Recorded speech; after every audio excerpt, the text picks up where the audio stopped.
Halo semuanya, di video kali ini kita akan bahas mengenai barisan bilangan real. Apabila ada susunan dari bilangan berikut 2, 4, 6, 8, 10, kira-kira angka berapa yang selanjutnya muncul? Benar, 12. Nah, ini adalah contoh dari barisan. Kita bisa menentukan bahwa angka selanjutnya akan muncul adalah 12 karena kita tahu bahwa barisan ini adalah barisan bilangan genap.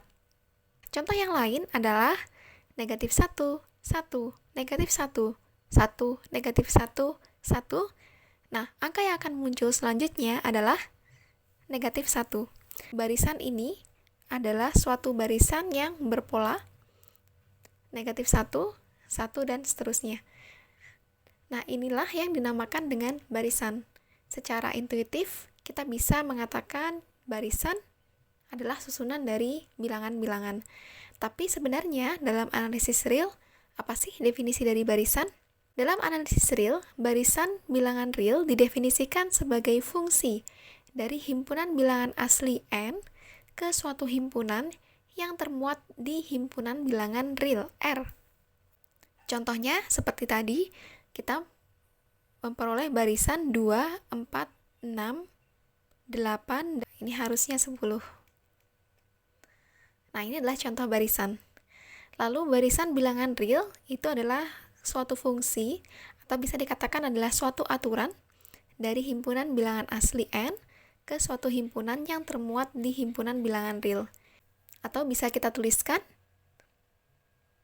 jadi adalah suatu fungsi yang mengaitkan bilangan asli N.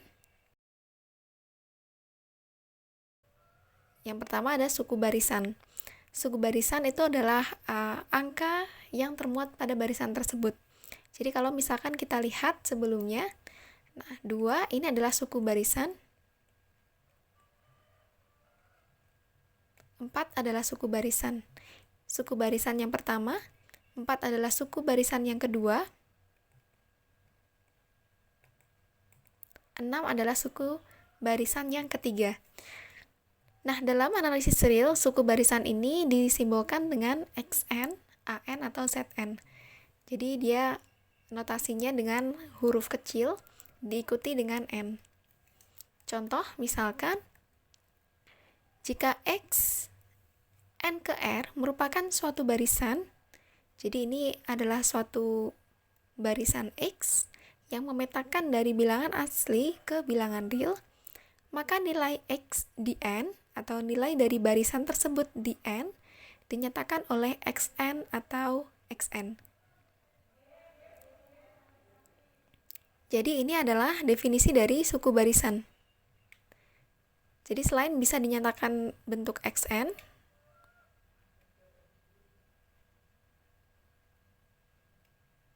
juga bisa dinyatakan dalam bentuk X besar dalam kurung N. Nah, ini adalah mengenai contoh bagaimana kita menyebutkan suatu barisan. Jadi kalau misalkan ada barisan 2, 4, 6, 8, dan seterusnya, ini adalah suatu barisan, maka nilai barisan di N, misalkan N-nya adalah 2, jadi kita akan menyebutnya menjadi X2. X2 adalah 4. Ini adalah suku barisan bilangan genap.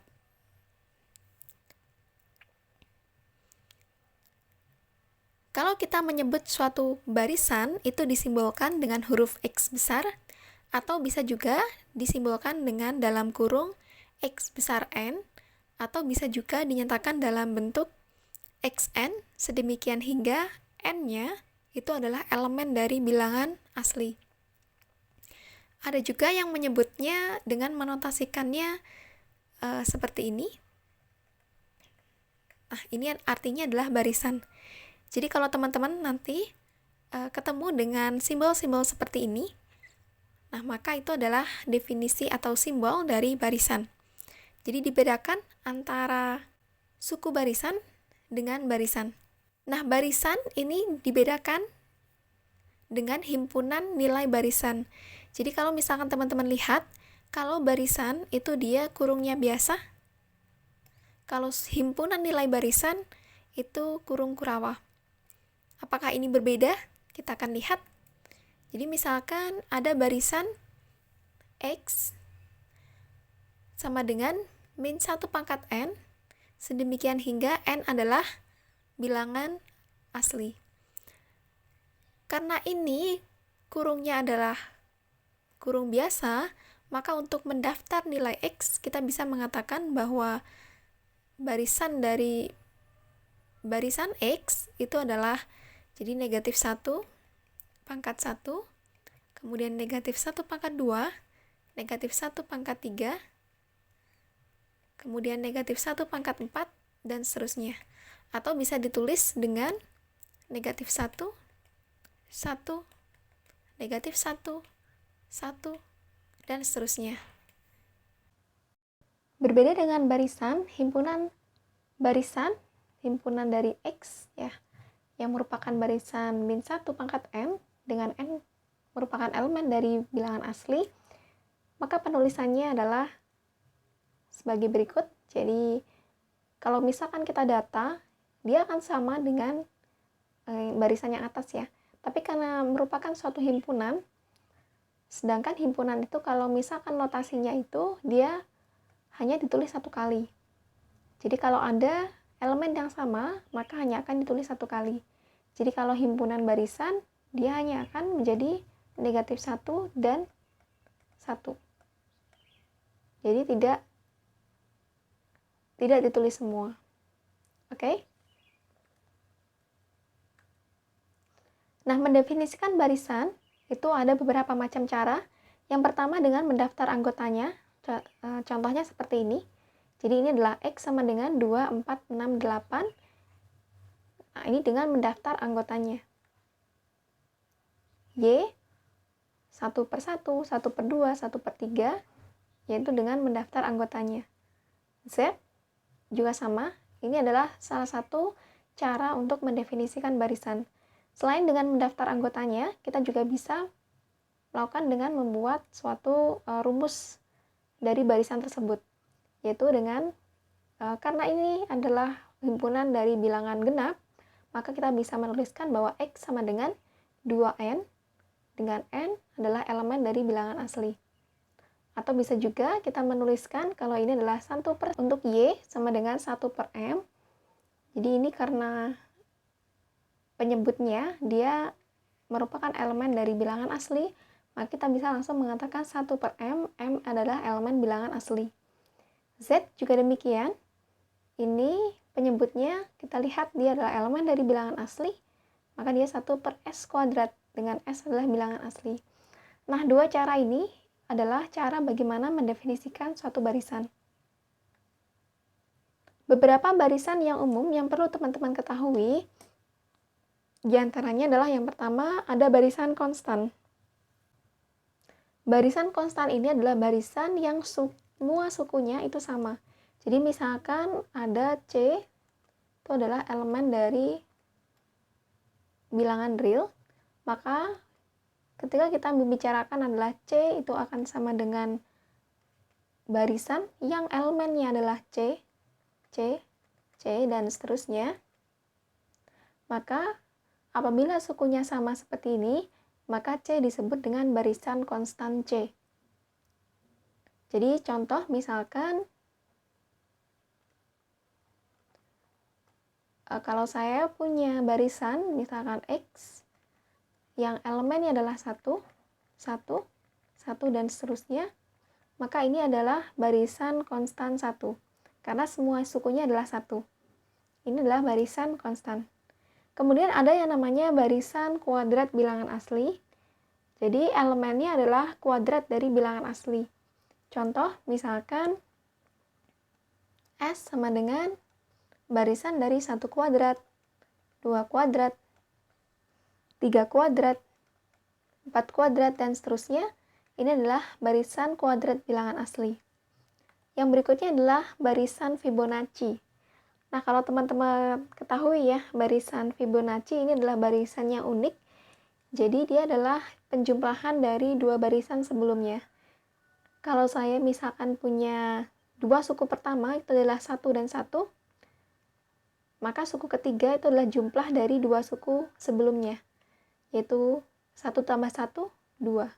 Kemudian suku berikutnya adalah jumlah dari dua suku sebelumnya, yaitu 3, 5, dan seterusnya.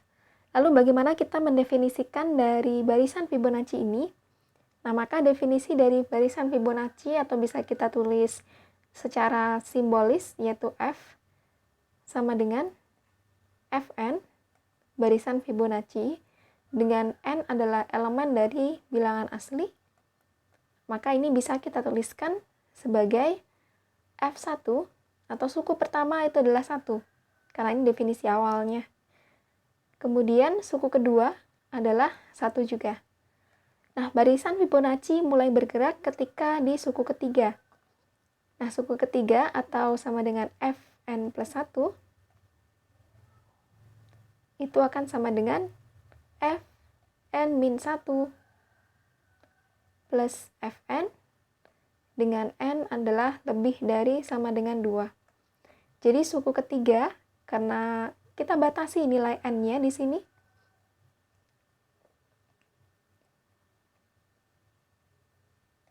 perhatikan yang bagian rumus ini.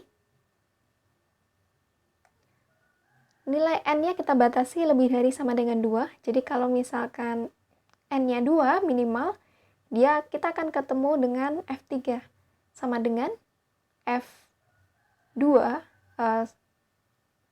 F1 ditambah dengan F2. Jadi F3 sama dengan F1 ditambah dengan F2. Demikian pula dan seterusnya. Ini adalah rumus mengenai barisan Fibonacci. Nah, selanjutnya kita akan mendefinisikan beberapa aturan dalam barisan. Misalkan kita punya dua barisan, yaitu X sama dengan Xn dan Y sama dengan Yn adalah suatu barisan bilangan, maka berlaku beberapa hal. Yang pertama, apabila menjumlahkan kedua barisan itu sama saja dengan menjumlahkan setiap sukunya. Ini adalah maksud dari definisi yang pertama. Jadi apabila kita ingin menjumlahkan dua buah barisan, maka yang perlu kita lakukan adalah menjumlahkan masing-masing sukunya. Demikian juga apabila kita ingin mencari selisih antara kedua suku tersebut, maka kita mengurangi suku tersebut. Yang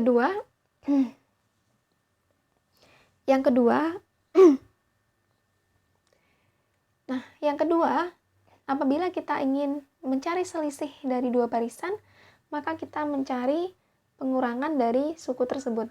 Kalau perkalian juga demikian, berarti dikalikan suku-sukunya. Kalau misalkan kita ingin mencari berapa kali lipat suatu barisan, maka kita cukup mengalikannya dengan suatu konstanta. Konstanta tertentu ya di sini, yaitu C. Ini adalah beberapa definisi mengenai barisan. Kita akan coba terapkan definisi ini ke contoh. Misalkan saya punya X sama dengan 2, 4, 6, 8, dan Y sama dengan 1 per 1, 1 per 2, 1 per 3. Ini dua-duanya adalah suatu barisan. Maka apabila saya ingin mencari X plus Y, maka yang saya lakukan adalah dengan menjumlahkan setiap sukunya.